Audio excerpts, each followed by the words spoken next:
Nebula Academy, and today we're going to be going over how to build a really simple Q&A bot for Microsoft Teams. And this is really useful for a classroom or even corporate settings where you may have some questions that people are going to want to ask, and you want to automatically give some answers so that way they don't have to ask you, or maybe if students are asking, or maybe you can even use it as part of a puzzle. So there's a lot of potential here. It's really just question and answer pairs, and it's also extensible so you can do more things with it. But for now, we're going to talk about Q&A Maker, which is going to allow us to build question and answer pairs into the bot. So we'll start with this. So if you want to get started, you'll need to make an Excel spreadsheet, or there's a couple ways to do it, but I think the easiest is with Excel, where the first column is all the questions and the second column is all the answers. And you'll notice here we can do interesting things like /n to make a line break, and you can add brackets followed by a link to create links with different text on them. So like blue text, for example, this will say dialing out from Microsoft Teams meeting so other people can join it in blue text. And if they click on that text, it'll link them to this link. So you can use this syntax to create some interesting things. And yeah, so without further ado, let's get started.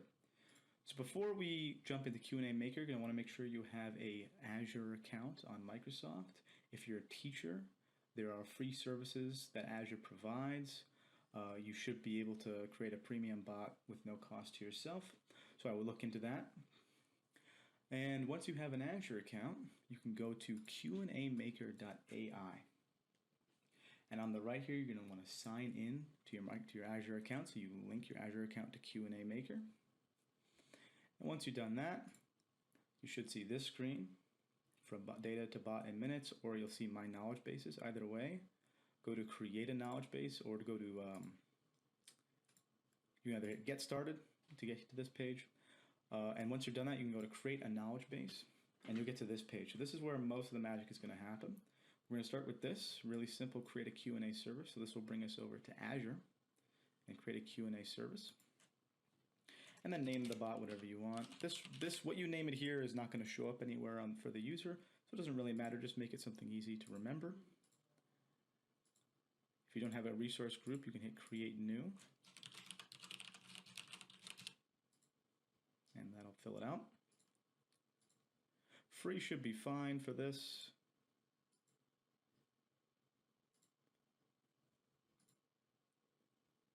Especially if you're using an account that's associated with the school, you might have more access to more free tiers. So make sure you consider what tier you're going to want to use. But I think if you just had the bot on your account, free would be plenty. So we're going to hit create on this, just fill out the stuff, make sure the locations closest to you or closest to the people you're going to be hosting this. It's not that big of a deal because these requests are going to happen pretty quickly, but just for completeness. So now we're going to wait for this deployment to finish. So this could take a couple minutes. So go back to Q&A Maker and hit refresh until you can see it listed here. So at first it's not going to be listed, and then you may see it does not have permission error, but just give it a few more minutes, hit refresh, and we'll come back once this is ready. Alright, so we're back. If you find that still hasn't loaded, I would just refresh the page. That also helped for me. So once you've done that, eventually you should see your Q&A service appear in this list once you selected your subscription and your tenant. Set your specified language. I'm going to set mine to English. So I'm going to name the knowledge base. Now again, this is a name that doesn't really matter. It's more only going to stay in the backend. So just name it something that's easier for you to understand and identify. And here is the important part. So here is where we're going to upload our Excel document that has our question and answer pair. So make sure this is made before you go on to actually building this stuff in Azure. All right, so I'll upload that. This is a fun little setting. So your bot can also respond beyond what questions you have specified in the Excel spreadsheet. It can also respond to basic, how are you, how's it going, how's your day, hello, stuff like that. And you can set a personality for those basic responses. I like friendly, so we'll go with that. And then we'll hit create your KB. And now again, give it a few minutes. We'll come back once this is finished. Okay, so once this is finished, you should see a page that looks like this. which lists out all your question and answer pairs. So you can also use this page as an opportunity to edit your questions and answers, add more, add another phrasing to certain questions. So spend as much time as you want in here. You can go through the pages like this, add a new pair of question and answer, search it. Very powerful. So enable rich text editor also means you can add bold and things like that. So yeah, so play around with this until you're happy with all the question answer pairs. And once you're done with that, and you can also go ahead and test here, this test screen, and you can say, hello, and you'll get some basic responses, and you can test out some of these questions and make sure they're working as you expect them to. Great, so they are for us. So once you're confident with that, and you can change these after the fact, so don't worry about getting this perfect. You can publish the bot and then still edit that knowledge base, and it will update live. So once you've done that, go to publish, hit publish, another few minutes. All right, so once this is done, you should see this screen, success, your service has been deployed. The next thing you're going to want to do is go to create bot, and this will bring us to another Microsoft Azure page, in which we fill in some basic things. I'm going to set it again to my location. This is an important note if you intend on extending it with code. Use this if you're choose your preferred language. So I would definitely do Node.js, though I don't intend on extending this. And chances are, if you're using this service, you just want it to do simple question and answer. So don't worry about this unless you extend on doing something fancy. Unless you intend on doing something fancy. So let's make sure this is all correct. Pricing tier, we can leave it S1. Everything looks good to me. We'll hit create. Okay, so once that's finished deploying, you should see your bot name with the type web app bot in all resources on Microsoft Azure. The way you get to all resources is you click the hamburger, then go to all resources. Okay, so you may just see app service. If you don't see web app bot yet, just give it a few more minutes to let it finish deploying. And once it's finished deploying, you can see this here. Go to Q&A Nebula bot, which is what I named it. Okay, so once that's finished deploying, you should see in your all resources section of Microsoft Azure, which you can get to by hitting the hamburger and then all resources, you should see the name of your bot with the type web app bot. If you don't see that yet, maybe you just see app service. Just give it a few more minutes, make sure all of the deployments have finished, refresh the page a couple times, and you should eventually see that appear. So once you definitely have that, click on it, go to test in web chat, and make sure you see some basic example, and you can test with your questions and answers, and make sure it responds as expected. So once that's finished, you can go to channels, and this is how we're going to bring it into Microsoft Teams. So we have it working up in Azure. We want to make sure it works in Teams. So we're going to go to add a featured channel, go to configure Microsoft Teams channel with the Teams icon, click on that. We're only going to worry about messaging, or we're not going to worry about calling for this app. That gets a little more complicated. So go to messaging. Presumably you'll be fine with Microsoft Teams commercial, but if you're in government, click on that. Hit save, agree, agree. And now we should be ready to go. So the next thing we're going to do is go to configuration.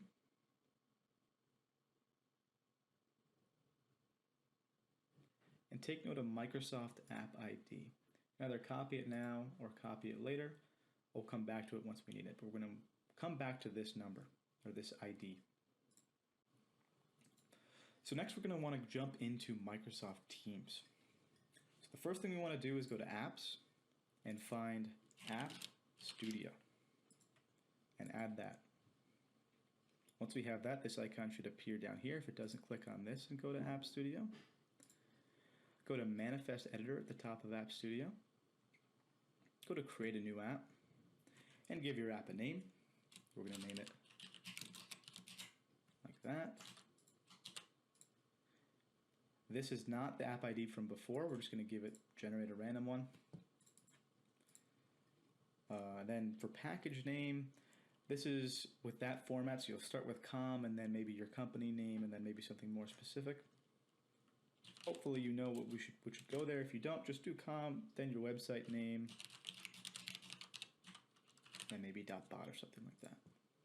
For your version, we're going to leave it as 1.0.0, but maybe if you want to come back to this, give it a version, and then a short description and a full description. So fill that out as you need.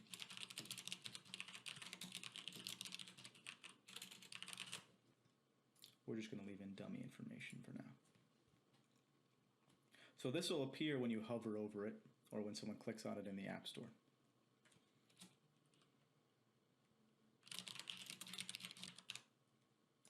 Link to your website, if need be.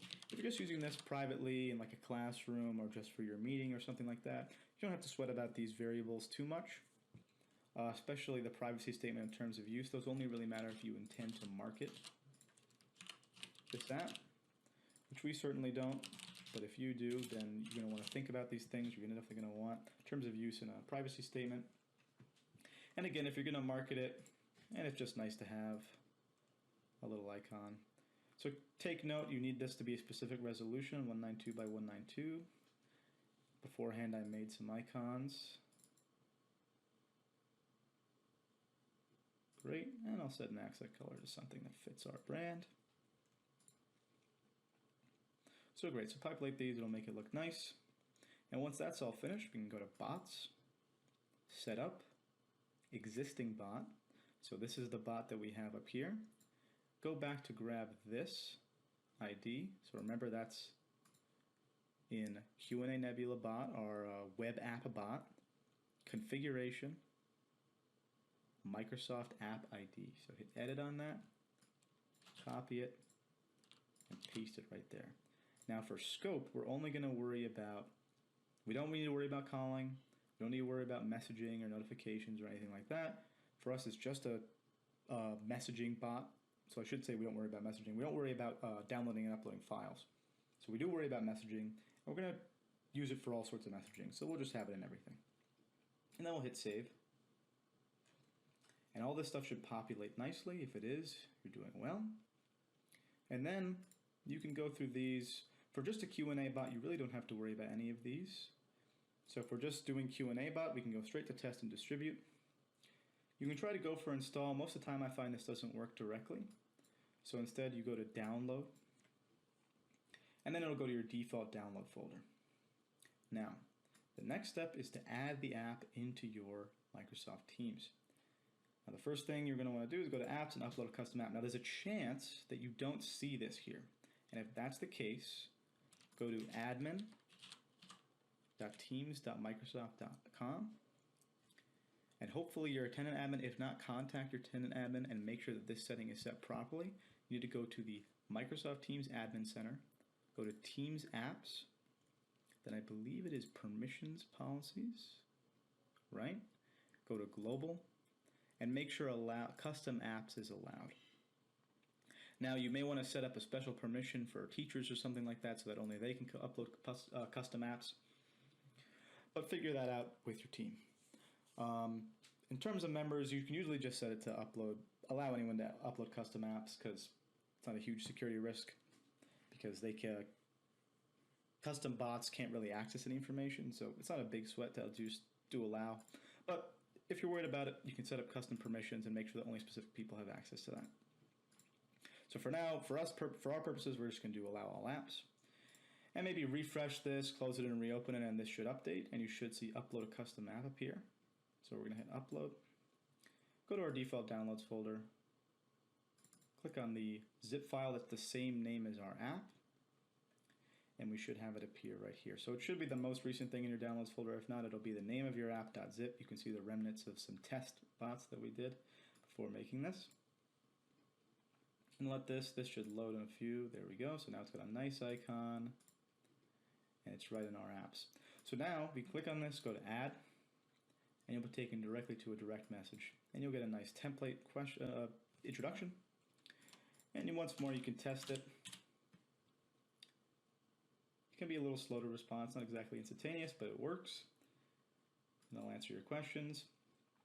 And you can also go to this app and add to a team. So I'll add this to the general chat. Great. And then I can add it in Teams and say, question like this. How can I share a file with channel members? And it'll come back with a nice little reply. All right, so now we're rolling. Now, for most people, this should be good. The only thing that's extra to consider is maybe you want to update your app. And just to go through that in case you're wondering, you're going to want to go to Apps, here, for local purposes, I mean, updating your app. Go to See All, delete this, or you can actually hit Update directly. So that's probably better. So go to Update and click on the new zip file. So you'll get a new zip file if you were to open up the App Studio, Manifest Editor, go back to editing your app, and maybe you make some changes, and then go to Test and Distribute and hit Download again. And that'll come as a new zip, and then you can go to Apps. We want to go to See All. So See All will give you this kind of more direct menu.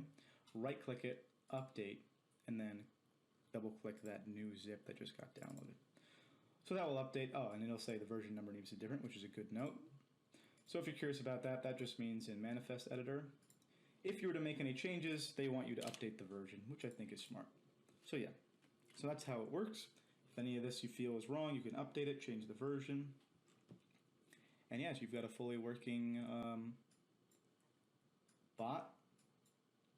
We can go over some syntax real quick before we wrap up. For example, this one has a link in it. So how do I add a team member? Copy that, put it into the chat, add it, and paste. And you'll notice there's a link here, invite guests. So the way we added that is in here. We have this syntax right here. So it's brackets with the text you want to appear, then parentheses and the link. And as a final note, remember you can go back to Q&A Maker, My Knowledge Bases, click on this, and edit these questions and answers all you want. And if you republish, it'll update in a few minutes. All right, so I hope that's helpful. Let us know if you have any questions in the comments, and have a good day.